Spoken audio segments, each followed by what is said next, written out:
നേരത്തെ തന്നെ അദ്ദേഹവുമായി സംസാരിച്ചപ്പോൾ അദ്ദേഹം പറഞ്ഞു, ഞാൻ പൂർണ്ണമായിട്ടും ഐ ആം ഹൈലി കോൺഫിഡൻറ്റ് ഈ ദുരന്തം ഇനി ഈ നാട്ടിൽ, ഈ പിണറായിസം ഇനി ഈ നാട്ടിലുണ്ടായാൽ അപകടകരമാണ് എന്ന് ജനങ്ങൾ തിരിച്ചറിയുന്നത്. ഹൈന്ദവ വിശ്വാസികൾ എൻ ബ്ലോക്കായിട്ട് നിങ്ങൾ എഴുതി വെച്ചോളൂ. ഈ തെരഞ്ഞെടുപ്പിൽ വോട്ട് പിടിക്കാനായിട്ട് സ്ഥാനാർത്ഥിയായി വന്ന സമയത്ത് അദ്ദേഹം നടത്തിയ പ്രസ്താവന ഞാൻ പൂർണ്ണമായും കോൺഫിഡൻ്റാണ്, പിടിക്കും എന്നുള്ളതാണ്.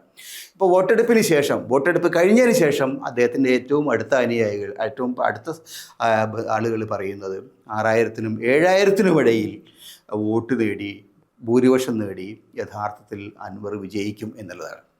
അൻവർ 7000-നും 6000-നും 7000-നും വോട്ടുകൾ അഡീഷണലായിട്ട് നേടിക്കൊണ്ട് വിജയിക്കണമെങ്കിൽ ഏതാണ്ട് 20,000 വോട്ടിൽ 15,000 വോട്ടെങ്കിലും മറയ്ക്കണം, തനിക്ക് അനുകൂലമായിട്ട് മറയ്ക്കണം. ആ ഒരു അവസ്ഥ തീർച്ചയായും കോഴിക്കോട്ടിലുണ്ടായിരുന്ന വോട്ടെടുപ്പിൻ്റെ സ്ഥിതി നോക്കിയാൽ വോട്ടെടുപ്പിൽ അതിശക്തമായ ഒരു മുന്നേറ്റം, ഒരു തരംഗം തന്നെ ഉണ്ടായിട്ടുണ്ട്.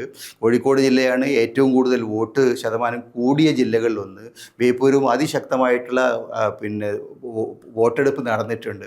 അപ്പോൾ അങ്ങനെയൊക്കെ നോക്കിക്കഴിഞ്ഞാൽ ഈ അൻവറിൻ്റെ ആത്മവിശ്വാസം ഒരു പരിധിവരെ ശരിയാണ് എന്ന് വിശ്വസിക്കേണ്ടതായിട്ട് വരും. അതുകൊണ്ട് അൻവറിൻ്റെ പോസ്റ്ററുകൾ, നിയുക്ത MLAക്ക് സ്വാഗതം എന്ന് പറഞ്ഞുള്ള പോസ്റ്ററുകൾ പോലും നഗരത്തിൽ, പ്രദേശങ്ങളിൽ വരാൻ തുടങ്ങിയിട്ടുണ്ട് എന്നാണ് മനസ്സിലാക്കുന്നത്. തീർച്ചയായും അതിൻ്റെ സത്യാവസ്ഥ മെയ് 4 വരും. പക്ഷേ അൻവറിൻ്റെ ക്യാമ്പ് വളരെ വളരെ ശക്തമായിട്ടുള്ള, വളരെ ആത്മവിശ്വാസത്തോടു കൂടിയാണ് നിൽക്കുന്നത്.